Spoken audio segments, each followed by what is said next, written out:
کہو اللہ تعالیٰ بڑا غفور رحیم ہے جی، جو مرضی کرو، اللہ نو ساڑی نمازاں نہیں چاہیے دیاں۔ اور بھائی اللہ نے کب کہا ہے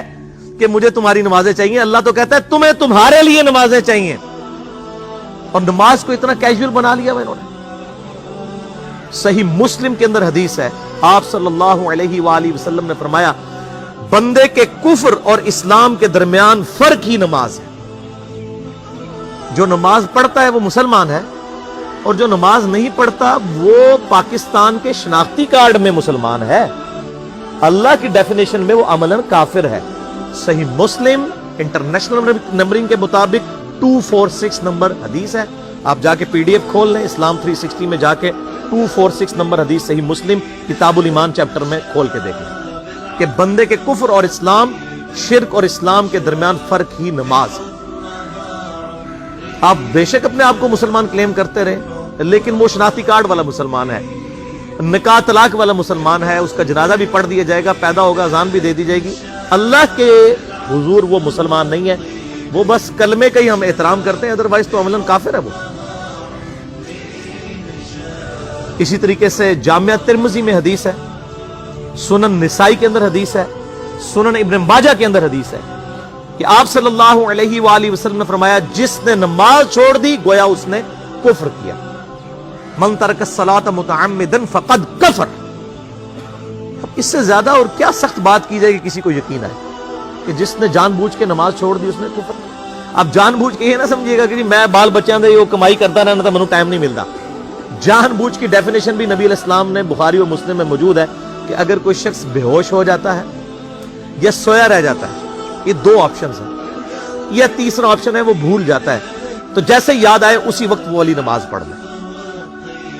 لیکن جو شخص دنیا کو ٹاپ پرائورٹی مانتا ہے، اپنا آفس چھوڑنے کے لیے تیار نہیں، اپنا کلینک چھوڑنے کے لیے تیار نہیں ہے، اور اپنی دکان چھوڑنے کے لیے تیار نہیں ہے نماز کے لیے، تو ظاہر ہے کہ وہ تو اپنے آپ کو دھوکہ دے رہا ہے۔ اللہ تعالیٰ تو اپنے معاملات کے اندر بالکل اسٹریٹ فارورڈ، بالکل یہ ذہن میں رکھ لیں۔ جامعہ ترمذی میں صحیح سند کے ساتھ موجود ہے، عبداللہ بن شفیق تابعی رحمہ اللہ تعالیٰ کہتے ہیں کہ صحابہ کرام علیہم رضوان صرف نماز کے چھوڑنے کو ہی اعمال میں سے کفر سمجھتے تھے، یعنی وہ کسی کو نماز پڑھتا ہوا دیکھتے تھے تو کہتے تھے یہ مسلمان ہے، اور کسی کو نماز پڑھتا ہوا نہیں دیکھتے تھے تو وہ کہتے تھے یہ کافر ہے۔ یہ جامعہ ترمذی ہے، یہ کوئی سٹوری بک نہیں میں سنا رہا آپ کو۔ مسند احمد میں صحیح سند کے ساتھ حدیث ہے، نبی صلی اللہ علیہ وآلہ وسلم نے معاذ ابن جبل سے فرمایا معاذ اللہ کے ساتھ کسی کو شریک نہ ٹھہرانا، خواہ تمہارے ٹکڑے ٹکڑے کر دیے جائیں، تمہیں سولی پہ چڑھا دیا جائے، تمہیں آگ میں جلا دیا جائے، اللہ کے ساتھ کسی کو شریک نہ ٹھہرانا، اور معاذ نماز بھی نہ چھوڑنا، کیونکہ جس نے نماز چھوڑ دی اللہ تعالیٰ کے ذمہ کرم سے وہ نکل گیا، اللہ کے حضور اس کے لیے کوئی حصہ نہیں ہے جس نے نماز چھوڑ دی۔ کتنا کریٹیکل ایشو ہے۔ اور اسی طریقے سے مسند احمد میں ہی ایک اور حدیث ہے کہ آپ صلی اللہ علیہ وآلہ وسلم نے فرمایا جس شخص نے اپنی زندگی میں نماز کی حفاظت کی، قیامت والے دن وہ نماز اس کے لیے نور ہوگی، نجات ہوگی، اور اس کے حق میں دلیل ہوگی، اور جس نے نمازوں کی حفاظت نہیں کی اس کے لیے قیامت والے دن کوئی نجات، کوئی نور اور کوئی دلیل نہیں ہوگی، الٹا اس کا حشر قارون، فرعون اور ابی ابن خلف کے ساتھ ہوگا، والعیاذ باللہ تعالی۔ یہاں تو ہم کہہ دیتے ہیں یا اللہ جو کچھ بھی ہے تیرے محبوب کی امت سے ہے، یعنی یا اللہ ہم نے تو اپنی اصلاح کوئی نہیں کرنی، ہمیں اسی طریقے سے ہی قبول کرنے، والعیاذ باللہ تعالی۔ اور کچھ ویسے علماء کا بھی اس میں بڑا برا کردار ہے کہ انہوں نے نماز کو بھی اتنا مشکل فرض بنا کے پیش کیا ہے کہ ایک عام آدمی کے لیے، اور جو دنیاوی معاملات کے اندر بھی انوالو ہے، اور کسی ایسی عورت کے لیے جس کے کئی بچے ہیں، مطلب اس روٹین کے اندر اس نماز کو مینج کرنا مشکل ہو جاتا ہے۔ ہمیں تو عشاء کی صرف 17 رکعتیں بتا دی گئی ہیں، حالانکہ 24 گھنٹے کے اندر ٹوٹل نماز کی رکعتیں 17 ہیں جن کی اکاؤنٹیبلٹی ہے۔ اور میں یہ بڑے یعنی وثوق کے ساتھ ایک ذمہ دار مبلغ کی حیثیت سے یہ بات کر رہا ہوں۔ آپ صحیح بخاری اور صحیح مسلم کھول کے دیکھ لیں، فرض نمازوں کی تعداد جو ہے وہ 5 آئی ہے، اور ان کی رکعتوں کی تعداد بھی بیان ہو گئی ہے۔ فجر کے 2 فرض، ظہر کے 4 فرض، عصر کے 4، مغرب کے 3 اور عشاء کے 4، اور سفر میں سارے 2 فرض ہیں، مغرب کے 3، کہ ٹوٹل 17 رکھتے ہیں جن کی اکاؤنٹیبلٹی ہے۔ باقی جنہ گڑ پاؤ گے انہ میٹھا، وہ ساری نفلی عبادت ہے۔ وہ بخاری اور مسلم دونوں میں حدیث ہے، جس نے فرض کے علاوہ 12 رکعتوں میں استقامت کی، اور وہ 12 رکعتیں آپ صلی اللہ علیہ وآلہ وسلم نے پڑھ کے بھی بتائیں، اور امہات المومنین میں سے سیدہ عائشہ نے، سیدہ ام سلمہ نے، سیدہ ام حبیبہ رضی اللہ عنہن نے روایت بھی کی کہ 2 فجر سے پہلے، 4 ظہر سے پہلے، 2 ظہر کے بعد، 2 مغرب کے بعد، 2 عشاء کے بعد، یہ 12 سنت موقدہ، جس نے یہ پڑھی اسے جنت میں محل ملے گا۔ اگر کوئی نہیں پڑھتا تو گنہگاری والا معاملہ کوئی نہیں ہے۔ اسی طریقے سے اس کے علاوہ ایک اور وطر کی نماز ہے جو سنت موقدہ ہے، وہ سیدنا مولا علی رضی اللہ تعالیٰ عنہ علیہ السلام کا قول ہے کہ وطر سنت ہے، سنت ہے، سنت ہے، مگر اسے مت چھوڑو۔ ہے سنت ہے لیکن تاکیدی ہے۔ آپ صلی اللہ علیہ وآلہ وسلم نے سفر میں بھی وطر اور فجر کی 2 سنتیں پڑھی ہیں، لیکن یہ صرف افضلیت کے اعتبار سے تاکیدی ہیں، ان کی کاؤنٹیبلٹی کوئی نہیں ہے۔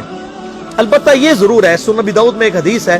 کہ جس کی قیامت والے دن فرضوں میں کوتاہی نکل آئے گی تو اللہ تعالیٰ فرمائے گا میرے بندوں کی جو نفلی اور سنت عبادت ہے اس کو تول لو اور فرضوں کے ایکویلنٹ قبول کر لو۔ تو آپ اگر یعنی سنتیں پڑھیں گے تو اس کے ایکویلنٹ نفلوں کی کوتاہی پوری ہو جائے گی، ادروائز اکاؤنٹیبلٹی اس کی کوئی نہیں ہے، یہ ذہن میں رکھیے گا۔ صحیح بخاری اور مسلم دونوں میں حدیث موجود ہے، ایک صحابی آئے، انہوں نے کہا یا رسول اللہ صلی اللہ علیہ وآلہ وسلم میں جنت میں جانا چاہتا ہوں، مجھے کوئی شارٹ کٹ بتا دیں۔ آپ صلی اللہ علیہ وآلہ وسلم نے فرمایا اسلام لانے کے بعد نماز، فرض نماز کو قائم رکھ، پھر فرمایا فرض زکوٰۃ ادا کر، فرض روزے دے، روزے جو ہیں وہ ان کو ادا کر اور روزے رکھ۔ حج اس وقت فرض نہیں ہوا تھا، وہ زندگی میں ایک بار۔ تو اس نے کہا یا رسول اللہ صلی اللہ علیہ وآلہ وسلم جتنا آپ نے مجھے بتایا نہ میں اس میں ایڈ کروں گا نہ اس میں سے کوئی چیز مائنس کروں گا، اور یہ کہہ کے وہ چلا گیا۔ آپ صلی اللہ علیہ وآلہ وسلم نے فرمایا اگر کسی نے کسی جنتی شخص کو دیکھنا ہے تو اس کو دیکھ لو، جو یہ کہہ کے گیا کہ میں فرض نماز سے زیادہ کوئی نماز نہیں پڑھوں گا، صرف فرض روزہ ہی رکھوں گا، فرض زکوٰۃ ہی دوں گا۔ اب روزہ اور زکوٰۃ میں تو ہمارے علماء کو اور عام پبلک کو بھی جو دیندار لوگ ہیں ان کو ہضم ہوتی ہے کہ کوئی شخص یہ نہیں کہتا کہ بھئی پیر اور جمعرات کا روزہ، صحیح مسلم میں حدیث ہے کہ آپ صلی اللہ علیہ وآلہ وسلم کے نفلی روزوں کی یہ روٹین تھی۔ کوئی آپ کو یہ نہیں کہے گا کہ جس نے جمعرات اور پیر کا روزہ نہ رکھا اس کے رمضان کے روزے ہی قبول نہیں ہوں گے، کوئی کہتا ہے؟ کیونکہ ان کو پتہ وہ نفلی ہے۔ اسی طریقے سے زکوٰۃ تو صرف 2.5% ہے نا، باقی تو نفلی صدقات ہیں جتنے مرضی دیں۔ کوئی شخص نہیں کہتا کہ نفلی صدقہ نہ دیا تو آپ کی زکوٰۃ بھی قبول نہیں ہوگی، الٹا یہ کہتے ہیں وہ بس جی زکوٰۃ دے لو تو باقی سارا مال پاک ہے۔ لیکن جب فرض نماز کی باری آتی ہے تو اس وقت وہ 12 رکھتے ہیں بھی سنت موقدہ بیچ میں گھسیٹ دیتے ہیں، وہ بھی صرف فضیلت ہے۔ ٹوٹل 17 رکھتے ہیں، 2 فجر کی، 4 ظہر، 4 عصر، 3 مغرب، 4 عشاء۔ یہ میں کو اپنے لیے گراؤنڈ نہیں بنا رہا، میں تو الحمدللہ اس کے علاوہ بھی نفلی عبادت کرتا ہوں، لیکن میں بتا رہا ہوں خدا کے لیے لوگوں کو دین ایسا مشکل نہ پیش کریں کہ جو نبی علیہ السلام نے امت کو وہ دین نہیں دیا ہوا، اپنی مرضی سے انجیکٹ نہ کریں دین، لوگوں کے لیے مشکلات نہ کھڑی کریں، ان کو فرض نماز تک رکھیں۔ پھر انشاءاللہ کئی لوگوں کو میں نے اس نے نماز شروع کروائی، انہوں نے سنت نماز بھی، نوافل بھی شروع کر دی ہیں، لیکن آپ کم از کم وہ ڈیٹم لیول تو اچیو کروائیں لوگوں کا۔ لیکن فرض نماز کی باری آتی ہے کہتے ہیں جی سنتے بھی حصہ ہے، کہاں سے میرے بھائیوں حصہ ہے؟ وہ 17 رکھتے ہیں، سنتیں پڑھیں گے ثواب ہے، نہیں پڑھتے گناہ کوئی نہیں، تو کم از کم فرض تو ادا کریں۔ اس کے لیے آپ کو ٹوٹل 24 گھنٹے میں میرے خیال ہے 40 منٹ بھی نہیں چاہیے فرض پڑھنے کے، تو اس کے اوپر تو استقامت کم از کم ہم اختیار کریں۔ اور چھوٹی چھوٹی جو نٹی گٹیز ہیں ان کو تو ہم نے اتنا فالو کیا ہوا ہے، اور فرض نماز کے بارے میں ہم اتنے کیجول ہو جاتے ہیں۔ تو یہ فرض نماز کی امپورٹنس اس حوالے سے ضروری تھی، اس لیے میں نے ساتھ ہی بیان کر دی۔